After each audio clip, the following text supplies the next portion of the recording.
Hello दोस्तों, गुलविंदर जी के study में आप सभी का स्वागत है।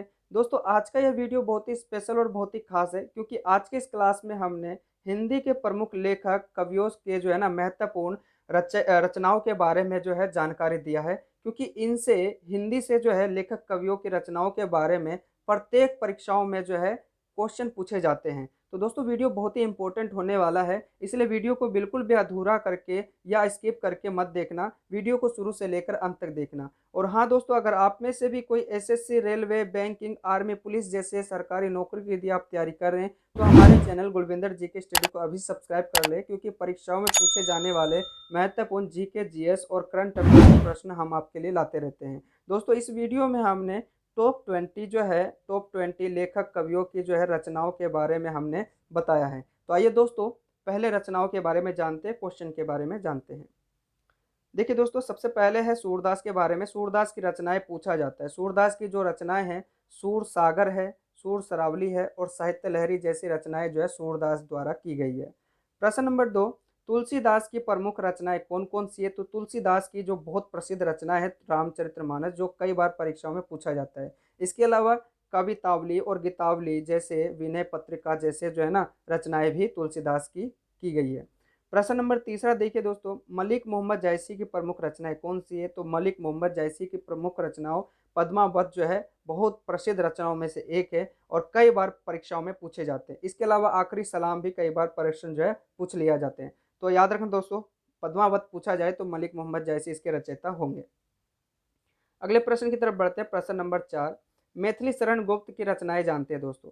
मैथिली शरण गुप्त की प्रमुख रचनाएं कौन कौन सी है? तो मैथिली शरण गुप्त की प्रमुख रचनाओं भारत भारती है, जो कि बहुत ही प्रसिद्ध है। तो पेपर में कई बार पूछ लेते हैं कि भारत भारती के रचयिता कौन थे? तो मैथिली शरण गुप्त इसके आंसर हो जाएंगे। प्रश्न नंबर 5, हरिवंश राय बच्चन की प्रमुख रचनाएं कौन सी है? तो हरिवंश राय बच्चन की जो प्रमुख रचनाएं हैं, निशा, निमंत्रण, मधुशाला और मधुबाला जैसी रचनाएं हरिवंश राय बच्चन ने किया है, जिसमें से निमंत्रण और मधुशाला जो रचना है कई बार पेपर में पूछा गया है। दोस्तों, वीडियो को लाइक करते रहिएगा, वीडियो को शेयर करते रहिएगा, ठीक है।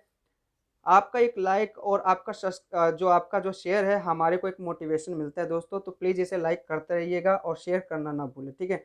देखिए, प्रश्न नंबर 6 की तरफ बढ़ते हैं। रामधारी सिंह दिनकर की जो रचनाएं हैं, उर्वशी और हुंकार और कुरुक्षेत्र जैसी रचनाएं हैं, जिसमें से हुंकार और कुरुक्षेत्र जो बहुत ही इंपॉर्टेंट है, कई बार परीक्षा में पूछा गया है। प्रश्न नंबर 7 की तरफ बढ़ते हैं। महादेवी वर्मा की प्रमुख रचनाएं कौन सी है?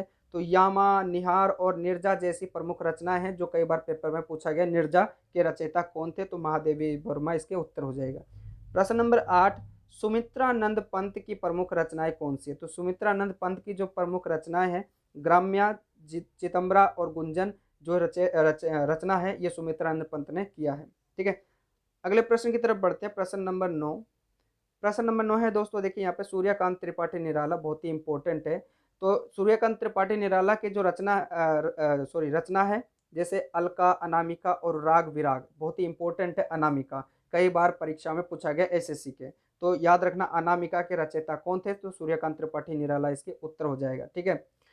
प्रश्न नंबर 10, जयशंकर प्रसाद की प्रमुख रचनाएं कौन सी है? तो कामयानी, आंसू, झरना और दीप जैसी रचनाएं इन्होंने किया है। वैसे तो जयशंकर प्रसाद ने कई और भी रचनाएं किया है, जिसमें से कामयानी और आंसू झरना जो रचना है वो बहुत ही प्रसिद्ध है और कई बार पेपर में पूछा गया है। तो याद रखना कामयानी, आंसू झरना जो है वो जयशंकर प्रसाद की रचनाओं में से एक है। प्रश्न नंबर 11, सुभद्रा कुमारी चौहान की रचनाएं कौन सी है? तो झांसी की रानी जो रचना है, ठीक है, इसके जो रचयिता है सुभद्रा कुमारी चौहान है, बहुत ही इंपॉर्टेंट है, याद रखना, ठीक है। अगले प्रश्न की तरफ बढ़ते हैं। प्रश्न नंबर 12, प्रश्न नंबर 12 है दोस्तों, बहुत ही इंपॉर्टेंट है। सोहन लाल द्विवेदी की प्रमुख रचनाएं कौन सी है? तो सोहन लाल द्विवेदी की रचनाएं हैं मुक्ति बोध और दूध बतासा, ठीक है। मुक्ति बोध और दूध बतासा कई बार जो है ये डीएसएसबी के प्रश्न में पूछा गया है। दूध बतासा के रचयिता कौन थे? तो सोहन लाल द्विवेदी इसका उत्तर होगा दोस्तों। प्रश्न नंबर 13, माखनलाल चतुर्वेदी की प्रमुख रचनाएं कौन सी है? तो माखनलाल चतुर्वेदी की जो प्रमुख रचना है, कोकिला हो जाएगा, पुष्प की अभिलाषा हो जाएगा, बहुत ही इंपॉर्टेंट है पुष्प की अभिलाषा, ठीक है। कई बार प्रश्न जो है बहुत ही ज़्यादा ये बहुत ही इंपॉर्टेंट है और एनटीपीसी के परीक्षाओं में ये पूछा गया कई बार, ठीक है। तो पुष्प की अभिलाषा बहुत ही इंपॉर्टेंट रचनाओं में से एक है माखनलाल चतुर्वेदी की, ठीक है। प्रश्न नंबर 14, चंदवरदाई की प्रमुख रचनाएं कौन सी है? तो चंदवरदाई की प्रमुख रचनाएं पृथ्वीराज रासो, बहुत ही ज़्यादा इंपॉर्टेंट दोस्तों, इसको ज़रूर याद रखिएगा कि पृथ्वीराज रासो की रचनाकार कौन है? तो चंदवरदाई इसके उत्तर हो जाएगा। ठीक है, अगले प्रश्न की तरफ बढ़ते हैं। प्रश्न नंबर 15। प्रश्न नंबर 15 है दोस्तों कि कबीरदास की प्रमुख रचनाएं कौन सी है? तो कबीरदास की प्रमुख रचनाएं साखी और रमेनी जो रचनाएं हैं, बहुत ही इंपॉर्टेंट है साखी, जिसके रचयिता कबीरदास माने जाते हैं या है। ठीक है, प्रश्न नंबर 16, देव की प्रमुख रचनाएं कौन सी है? तो अष्टयाम अष्टदय जो रचनाएं हैं वो देव की है, अष्टयाम। तो उत्तर हो जाएगा दोस्तों अष्टयाम। ठीक है, बहुत ही फेमस रचनाओं में से एक है देव की। ठीक है, तो अष्टाध्याय याद रखना दोस्तों। प्रश्न नंबर 17, मीराबाई की प्रमुख रचनाएं कौन सी है? तो राम गोविंद, गीत गोविंद, राग सोरठ के पद। ठीक है, राग सोरठ के पद। तो गीत गोविंद और राम गोविंद बहुत ही इंपॉर्टेंट रचनाओं में से एक है मीराबाई की। अगले प्रश्न की तरफ बढ़ते हैं। प्रश्न नंबर 18। प्रश्न नंबर 18 है दोस्तों, घनानंद की प्रमुख रचनाएं कौन सी है? तो प्रेम पत्रिका और सुजान सागर जो रचना है वो घनानंद की प्रमुख रचनाओं में से एक है और ये बहुत ही इंपॉर्टेंट है। ठीक है, प्रश्न नंबर 19, भारतेंदु हरिश्चंद्र की प्रमुख रचनाएं कौन सी है? तो प्रेम फुलवारी और श्रृंगार लहरी, बहुत ही इंपॉर्टेंट रचनाओं में से एक है भारतेंदु की। ठीक है, तो बहुत ही इंपॉर्टेंट है, इसको याद रखना दोस्तों।